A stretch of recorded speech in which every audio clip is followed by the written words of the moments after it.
우리 지난번에 한번 말씀 나눈 적이 있는데요. 오늘 두 번째 시간 함께 보도록 하겠습니다. 로마서 1장 1절로 17절 조금 빠른 속도로 함께 보도록 하겠습니다. 로마서 1장 1절로 17절입니다. 신약성경 238쪽입니다. 한 절씩 나누어서 조금 빠르게 봉독하도록 하겠습니다. 제가 먼저 합니다. 예수 그리스도의 종 바울은 사도로 부르심을 받아 하나님의 복음을 위하여 택정함을 입었으니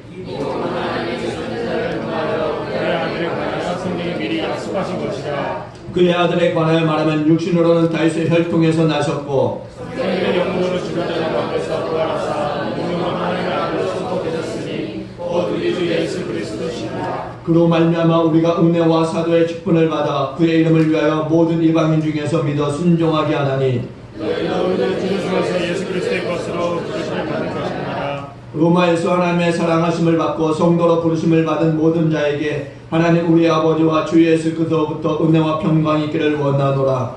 내가 예수 그리스도로 말미암아 너희 모든 사람을 받아 내 하나님께 감사하고 너희 믿음이 온 세상에 전파되리라. 내가 그의 아들의 복음 안에서 내 심령으로 섬기는 하나님이 나의 증인이 되시거니와 항상 내 기도에 쉬지 않고 너희를 말하며 어떻게 하든지 이제 하나님의 뜻 안에서 이르기로 나아가 좋은 일을 얻기를 구하노라. 내가 너희 보기를 간절히 원하는 것은 어떤 신령한 은사를 너에게 나누어 주어 너를 견고하게 하려 함이니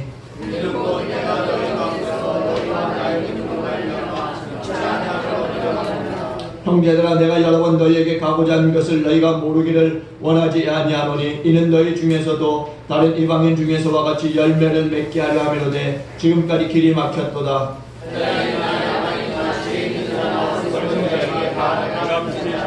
그러므로 나는 할 수 있는 대로 로마에 있는 너희에게도 복음 전하기를 원하노라.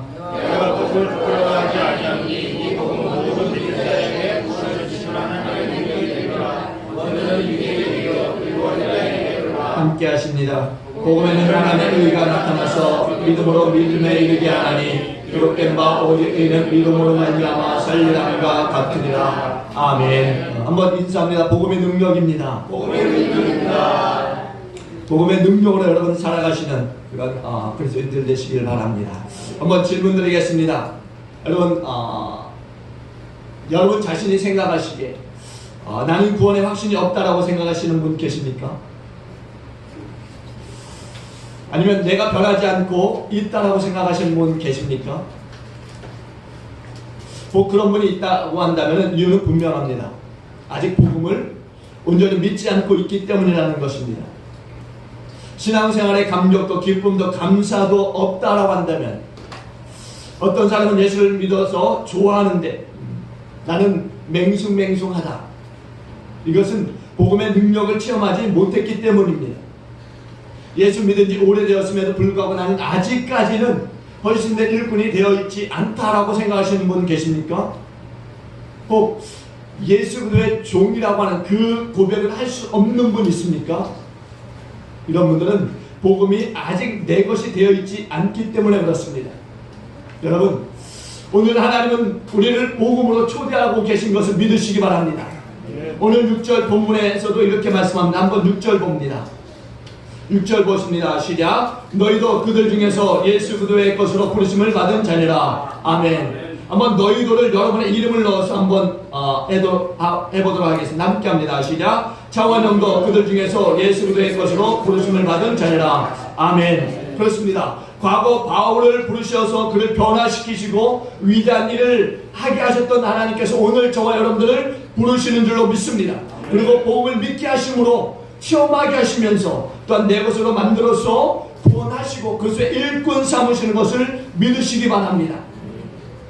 이 부르심에 응답하시는 저와 여러분이 되길 바랍니다. 내가 믿음으로 응답할 때 하나님 나를 통해서 하나님의 위대한 일을 이루어 가시는 줄로 믿습니다. 이런 은혜와 축복이 이 선교하신 예배의 현장 가운데 부어지길 주님으로 축원드립니다. 그래서 바울은 17절에서 분명히 이렇게 고백합니다. 오직 믿음으로 의인이 된다라고. 이신득이라고 하는 귀한 그 유명한 말을 하는 거죠. 오직 믿음으로 의인이 되어진다. 그러면은 언제 믿게 되느냐? 내가 체험할 때 믿게 되는 줄로 믿습니다. 나의 부모가 정말로 나의 부모라고 하는 것을 어떻게 알 수 있을까? 태어날 때부터 본 것도 아님에도 불구하고 이분이 나의 부모라고 하는 것을 어떻게 알게 될 수 있을까? 그건 다름 아닌 체험을 알게 되는 거예요. 체험을 했기 때문에 그분들이 나의 부모라고 하는 것을 알게 되는 거죠. 이와 같이 체험은 우리 신앙생활에 있어서 굉장히 중요한 것입니다. 하나님은 말씀을 주시고 또 그 말씀을 통해서 우리의 삶의 역사에 가시는 거죠. 그냥 말씀만 주시고 믿으라 이렇게 하지 않으셨어요. 하나님은 우리들의 이 삶 속에서 하나님을 체험하게 하심으로써 그분이 하신 말씀을 믿게 하시고 있다라는 거죠. 바울이 복음을 부끄럽게 생각지 아니했어요.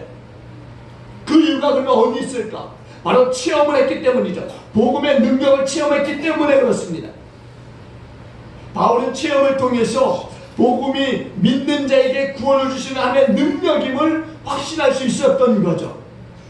그렇기 때문에 당당하게 바울은 복음을 부끄러워하지 않냐고 어딜 가든 복음을 증거했던 거예요. 아는 것이 있어요. 머리로 아는 것은 지식이지만 가슴으로 아는 것은 믿음입니다. 지식은 머리로 아는 것이라고 한다면 믿는 것은 가슴으로. 근데 중요한 것은 능력이 우리 가운데 행해지지 않고 있다는 것은 능력이. 신앙에 힘이 없다는 거죠. 기쁨도 감격도 감사도 즐거움도 없다라는 것이 문제라는 거예요. 복음이 우리의 삶을 뒤흔들고 복음이 우리를 변화시키지 못하고 있는 거죠. 그러면 이게 왜 그러냐?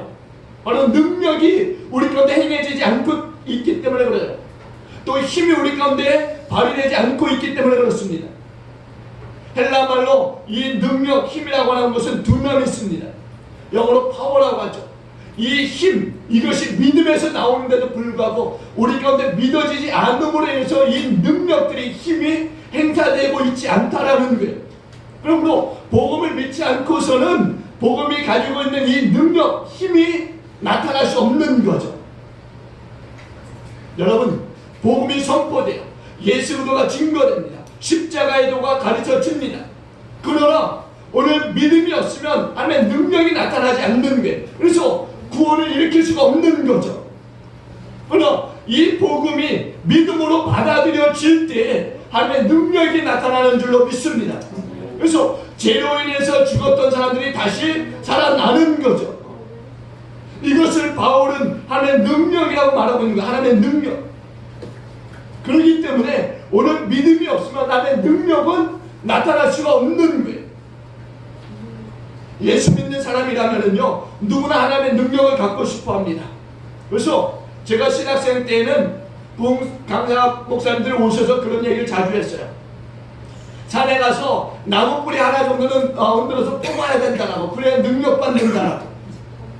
또 어떤 분들은 금식을 하십니다. 근데 한번 질문할게요. 과연 능력이라고 하는 것, 여러분들이 기도해서 나무 뿌리를 흔들고 뽑아서 또 금식을 해서 얻는 그 능력, 그 능력이 어떤 능력이냐는 거죠.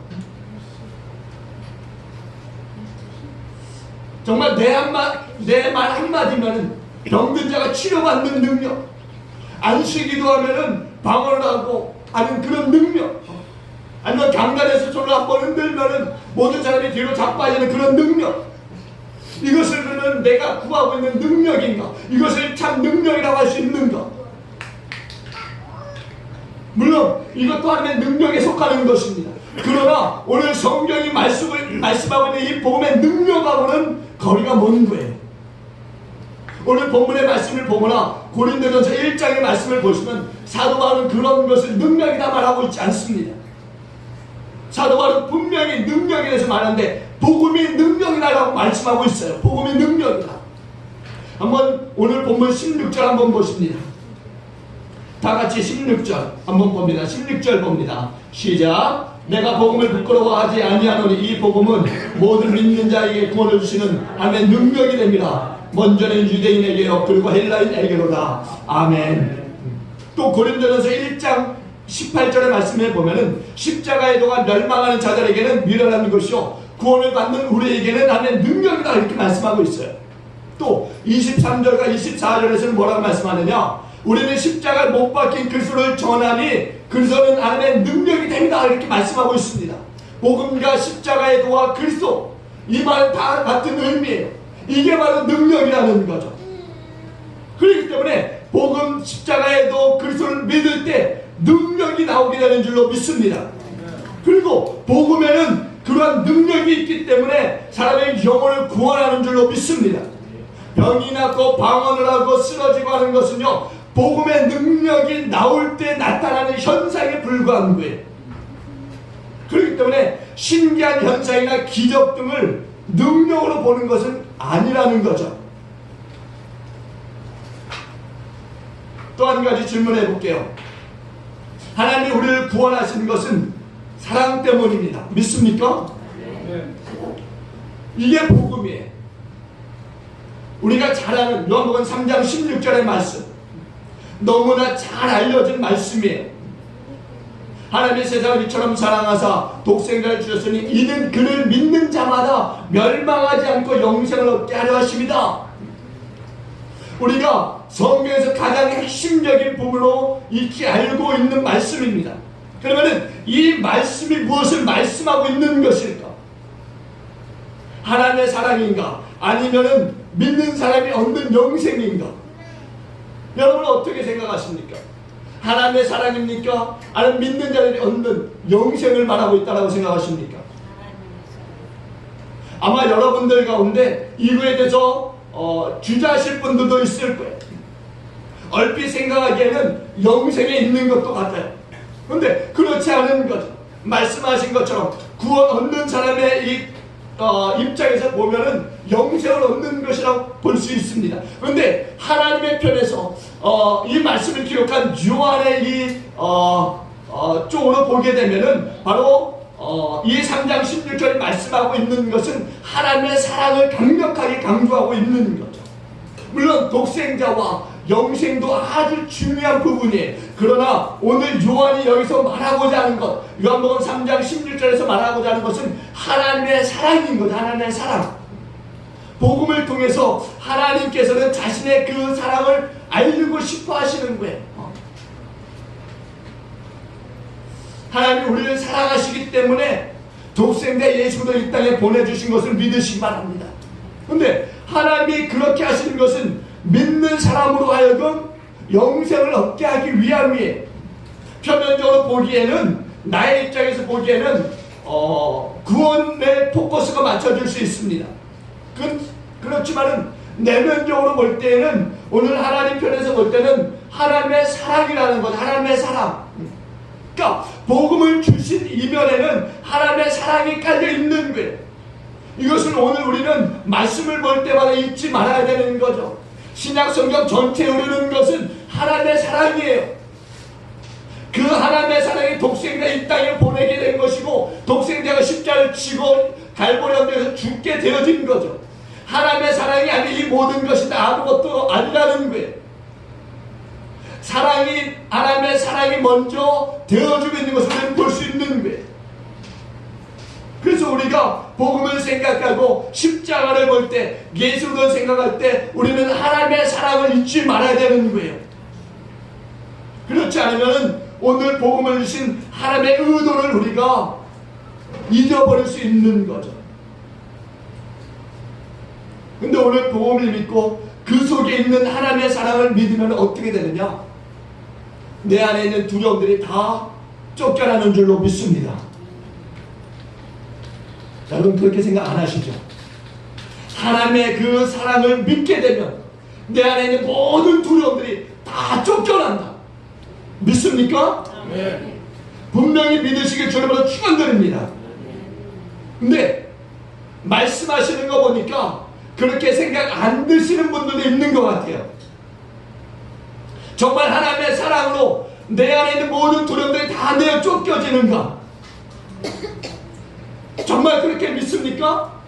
네. 더 희미하시네. 여러분, 하나님의 사랑으로 말미암아서 두려움들이 다 내어 쫓아진다. 사실 반신반의 하시는 분들도 있어요. 또 어떤 분들은 그럴 것 같기도 하고 안 그럴 것 같기도 하고 그렇게 생각하시는 분들도 있는 거죠. 그럼 우리가 세상에서 가장 두려워하는 것이 뭘까? 여러분들이 세상에서 가장 두려워하는 것이 뭡니까? 어떤 무서운 모습을 하고 있는 만화나 아니면 귀신 영화들 그런 겁니까? 사실 우리가 두려워하는 것, 무서워하는 것은요, 영화 속에 나오는 어떤 귀신 분장의 사람 이런 게 아니라는 거죠. 실질적으로 정말 우리가 두려워하고 무서워하는 것, 그게 뭐냐? 바로 안전, 장래라는 거예요. 좀 더 구체적으로 말씀드리면 무엇을 먹을까, 무엇을 입을까, 무엇을 마실까라는 거죠. 앞으로 나는 어떻게 될까? 내 가족, 내 직장, 내 자녀 정말 근심 걱정 없이 살 수 있을까? 자녀의 장래는 괜찮을까?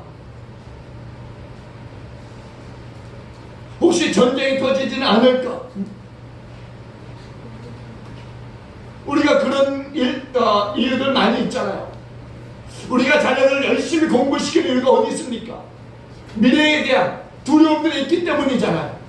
그래서 어떻게든 조금 더 배우게 하고 가르치려고 하는 것들, 남들보다 더 앞장서서 나갈 수 있게 그렇게 밀어주고자 하는 그런 마음들이 바로 세상에 대한 두려움들이 있기 때문인 거죠. 만약에 우리 안에 두려움이 없다면 자식이 공부를 못해도 상관하지 않겠죠. 공부를 못했는데 두려워하는 이유는 뭡니까? 바로 세상에 대한 두려움들이 우리 안에 있는데 이 자녀가 과연 세상에서 어떻게 살 것인가 라고 하는 두려움들이 우리가 있는 거죠.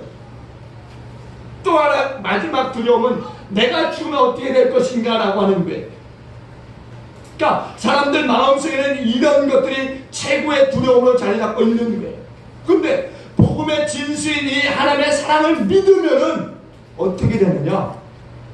정말로 복음을 믿는 사람이라고 한다면은, 그래서 하나님의 사랑을 진정으로 깨달은 자라고 한다면은 이걸 초월하는 줄로 믿습니다. 두려움을 느끼지 않은 줄로 믿습니다. 어떻게 그런 일들이 일어날 수 있느냐? 말씀하실 수 있어요. 근데 성경이 이걸 우리에게 약속하고 있는 거예요. 성경이 약속하고 있어요. 이게 바로 복음이 주는 능력이라는 거예요. 복음이 주는 능력은 우리가 상상할 수 없는 엄청난 겁니다. 그런데도 불구하고 이 복음의 능력을 우리가 갖지 못하고 있는 거죠.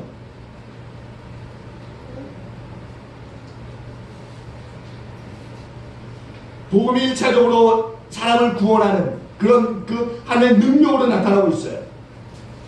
그런데 2차적인 의미는 모든 두려움으로부터 해방시켜주는 거죠. 해방시켜주는 거. 먹고 살 것, 장래, 자녀, 가정, 직장, 사업 등 모든 것을 포함해서 또 죽어서 어떻게 될 것인가에 이르기까지 모든 그 두려움부터 벗어나게 하는 것.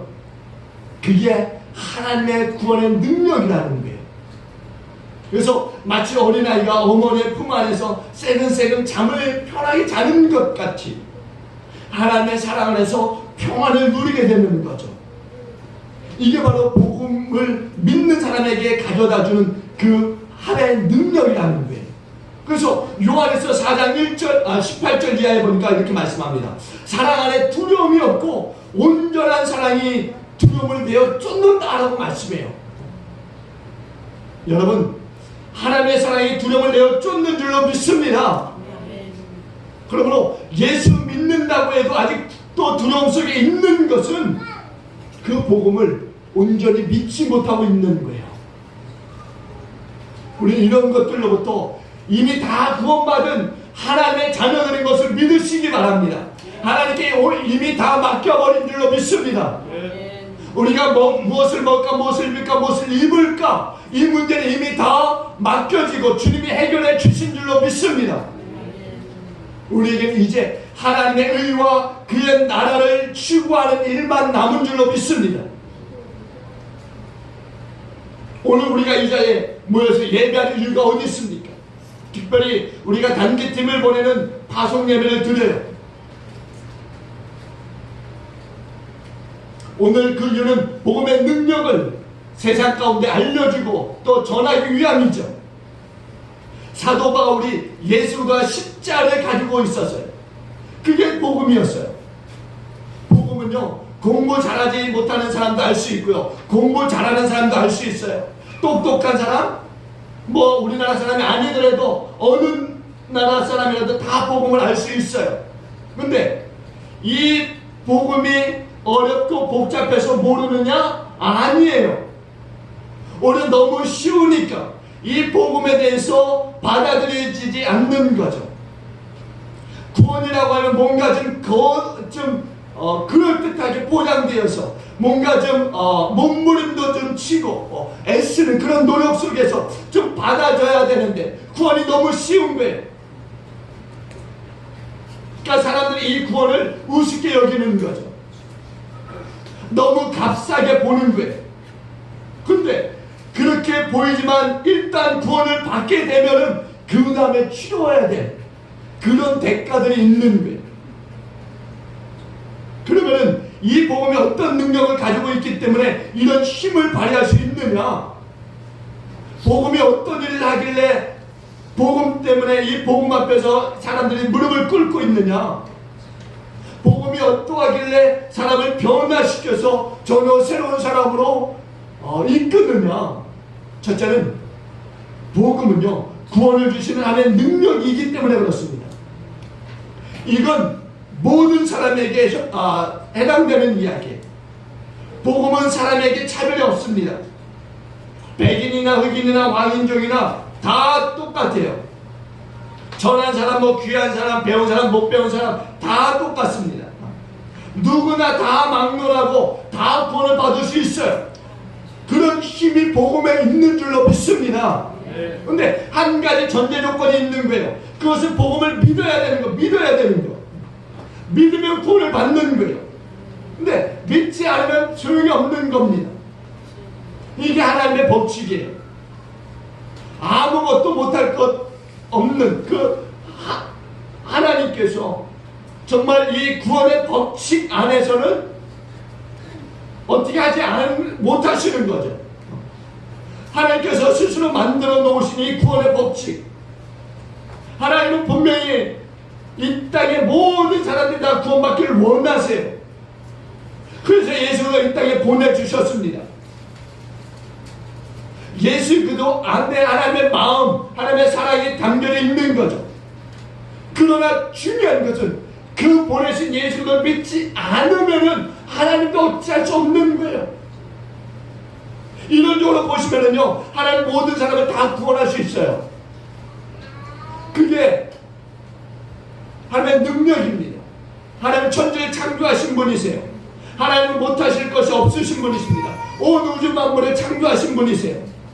없는 것도 있게 하시는 하나님, 죽은 자도 살리시는 하나님, 무엇이든지 그분이 마음만 먹으면 다 되어지는 거죠. 그런데 못하시는 일 한 가지, 그건 바로 이 구원이에요. 예수를 이 땅에 보내주심을 통해서 예수를 믿는 자에게 구원을 주셨어요. 우리가 생각할 수 있습니다. 하나님 못하실 일이 없으신데 또 못하실 일이 있다. 이해가 가면서도 이해가 되지 않아요. 이게 바로 구원에 있어서 불가사의한 일인 거죠. 초등학교에 다니는 아이 하나가 부모님으로 하여금 예수를 믿게 하기 위해서 부모님을 날마다 졸라대기 시작했어요. 정말 자기가 믿는 예수가 너무나 좋은 거죠. 그래서 이 예수님을 우리 부모님도 좀 알았으면 좋겠다라고 생각하고 날마다 아빠 엄마를 졸라댔어요. 이 아들이 이렇게 아빠 엄마를 졸라대니까 자식이 그래도 그렇게 졸라대는 게 너무나 귀여워서 그런 말을 하네요. 그래 알았어. 나중에 시간 되면 아빠 엄마가 너 따라서 교회 한번 갈게. 이렇게 하고 아들을 달랬어요. 근데도 불구하고 아들이 계속적으로 집요하게 아빠 엄마를 졸라대는 게 교회 가잖아. 그러니까 아빠 엄마가 너무 오랫동안 이렇게 귀찮게 하니까 화가 나는 거예요. 그래서 뭐라 하느냐, 이제 내가 시간 되면 간다고 했는데 왜 그렇게 졸라대느냐? 제발 좀 그만하라고. 아빠가 꾸짖었어요. 근데 어느 날 가슴 아픈 일이 생긴 거죠. 이 아이가 죽은 거예요. 교통사고로 죽게 된 거예요. 자식을 잃은 부모의 이 슬픔은 달랠 길이 없는 거죠. 아빠는 죽은 아들을 이제 떠나보려고 그 아들이 사용했던 방에 들어갔어요. 그런 그 아들이 사용했던 그 모든 물건들의 향취를 느끼면서 또 만져보고 보는 거죠. 근데 일기장 하나를 발견했어요. 근데 일기장을 보면서 기절철풍한 그런 일기가 기록되어진 것을 본 거죠. 거기는 이런 내용이 있었습니다. 하나님 아버지, 아빠가 예수를 꼭 믿게 해주세요. 아빠가 예수님을 믿기 위해서 내가 죽어야 한다면 나는 죽기를 원합니다. 내가 죽어서라도 아빠가 예수를 믿게 해주세요라고. 정말 이 아이의 이 일기가 너무나 기가 막히는 거죠. 이 일기를 본 아빠의 마음이 후회와 감동으로 가득 찼던 거예요. 울고 또 울고 밤새 울었어요. 예수 믿는 것이 이렇게 소중한 일인데 생명을 내어놓고 가야 하는 일인데, 그리고 이 일기를 뒤로 해서 이제 엄마 아빠가 예수를 믿게 되었어요. 아들의 생명과 자기의 구원을 맞바꾸게 된 거죠. 이분이 누군지 아십니까? 지난 반세기 동안 정말 세계 도처에서 수백만의 이 젊은이들을 그리스도 앞으로 인도하는 데 있어서 큰 공헌을 했던 한국대학생 선교협회 CCC의 부총재라는 거죠. 아들의 생명이 이 아빠를 구원했고, 이 아빠는 수많은 젊은이들을 구원케 하는데 사용되어진 거예요. 하나의 미랄이 땅에 떨어져 썩음으로 많은 열매를 거두게 된 거죠. 이게 바로 복음의 능력입니다. 두 번째는 복음은 죄인을 의인으로 만드는 거죠. 검은 것을 희게 만드는 것, 더러운 것을 깨끗게 만드는 것, 이게 복음의 능력이에요. 내게 묻어있던 죄의 더러움들을 예수의 보혈로 깨끗이 씻어주셨어요. 저와 여러분들은 정말 모든 죄로부터 깨끗해진 줄로 믿습니다. 예수 그리스도의 보혈로 다 우리의 모든 죄가 희게 씻어진 줄로 믿습니다. 이게 복음의 능력이에요. 복음 안에는 하나님의 의가 묻어 있어요. 그렇기 때문에 이 복음을 믿으면 그 안에 있는 의로 인해서 나도 의롭게 되는 거죠. 마치 더러운 것이 세탁기 안에 들어감으로 깨끗해져 나오는 것처럼, 과거 죄로 인해서 도저히 구원받을 수 없었던 몸뚱이였지만 예수 그리스도의 흘리신 그 보혈로 말미암아서 우리가 다 씻어지고, 하나님의 심판 앞에서 멸망당한 우리였지만 예수 그리스도의 그 십자가의 보혈로 다 씻어짐으로 말미암아서 우리가 구원을 받게 되는 거죠. 그래서 복음 안에 있게 되면 하나님의 의가 우리 안에 나타나게 되는 거예요. 이게 바로 복음의 능력이에요. 우리 사랑하는 교회 여러분,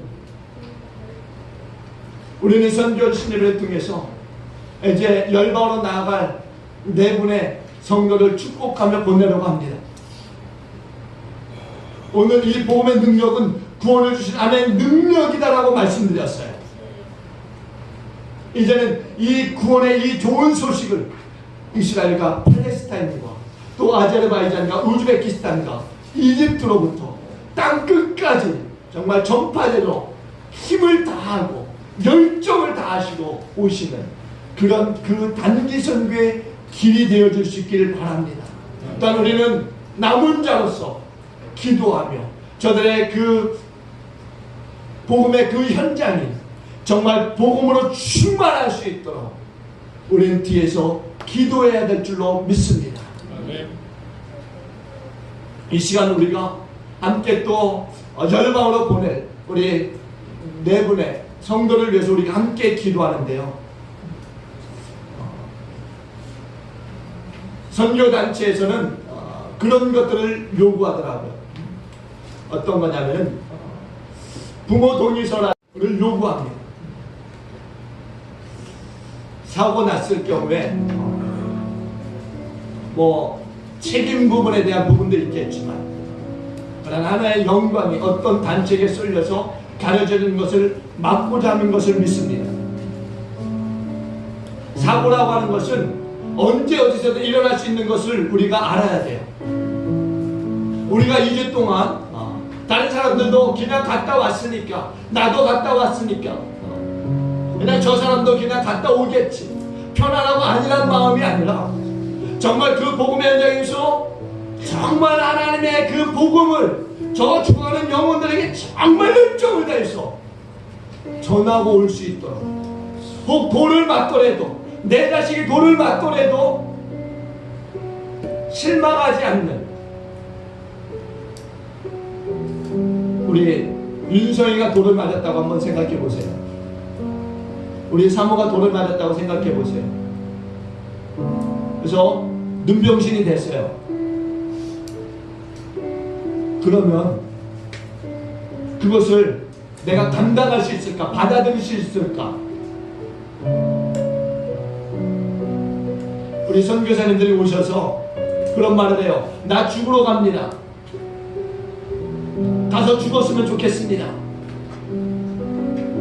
보내는 여러분들 마음 가운데 그런 마음이 있는 분들 있습니까? 그전 복음의 현장에 가서 잘 훈련받고 내 자식 잘 자라면 되겠지, 그런 생각을 가지고 있습니까? 그러다가 내 자식 잘못되면 어떻게 하시려고 하십니까? 우리가 기도하지 않으면 간단한 일에도 시험을 당할 수 있는 거예요. 제가 요르단에 갔을 때 아마 그런 경험들이 있으신 분들이 있을 거예요. 제가 팔레스타인 지역에 들어갔는데 팔레스타인 아이들이 한 10명 정도 모여 있었어요. 근데 계속 쫓아오더라고요. 근데 어느 순간 보니까 50여 명이 넘어요. 근데 한 아이가 돌을 던지기 시작하니까 나머지 아이들도 돌을 던지기 시작하더라고요. 물론 뭐 그 돌에 제가 맞진 않았습니다. 그러나 그들이 계속됐다면 어떤 일이 벌어질지 모르는 거예요. 중간에 거기에 어른 되는 분이 한 분 계셨는데 그걸 보고 있던 어른이 그 아이들에게 소리를 쳐서 다 쫓아버렸어요. 우리가 가는 복음의 현장에는요, 어떤 일을 만날지 알지 못하는 거예요. 사도 바울이 고백하잖아요. 사도 바울이 내가 무슨 일을 만날지 모르지만은 그러면서 복음을 내가 전하는 일을 계속 하겠다라고.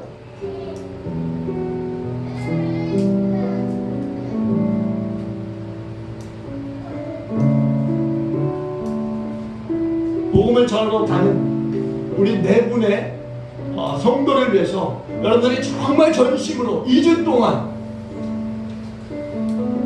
기도할 수 있길 바랍니다.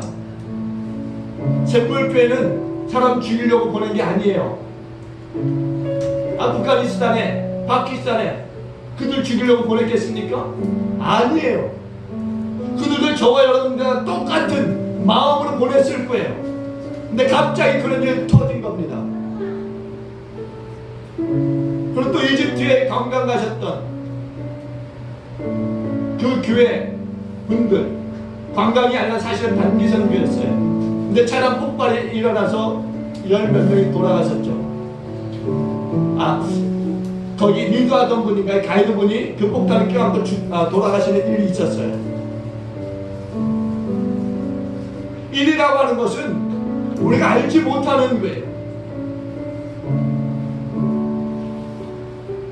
그냥 여러분 편하게 그냥 안일하게 그냥 보내놓고 그냥 오면은 환영하고 이러지 맙시다.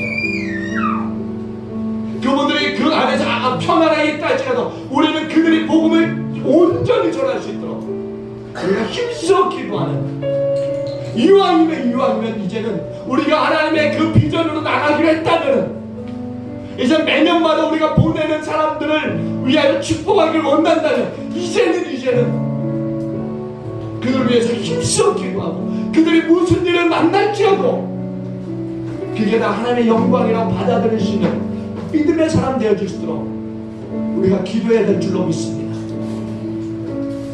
예를 들었지만 그런 일이 일어난다 할지라도 하나님 감사합니다.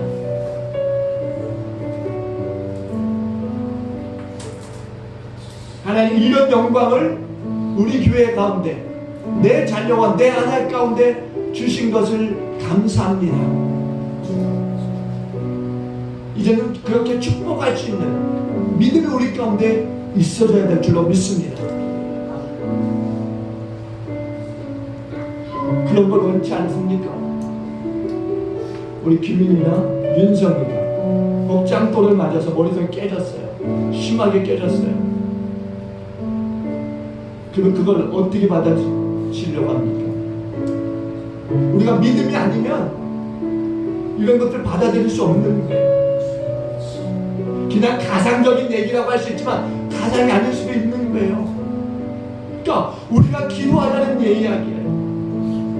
정말 이 보내는 이 시간 그냥 우리 교회에서 이렇게 작은 교회에서 4명이 나가 이게 아니라 이제는 저들이 그 현장에서 정말 죽을 힘을 다해서 주하는 영혼을 붙게 안고 구원시키기 위해서 매달리는 그런 복음의 현장 되어주도록 우리가 여기 있는 자들도 함께 기도하는 그 선교 현장에서는 그런 일을 함께 하자고 하는 이야기예요. 그렇게 하실 줄로 믿습니다. 우리가 이 시간에 함께 기도하는데요,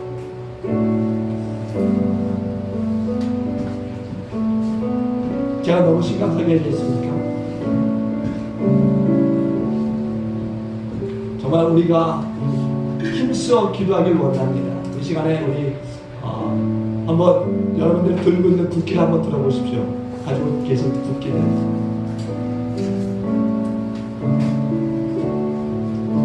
앞으로는 우리가 여러분들이 들고 있는 그 나라와 민족들 하나하나를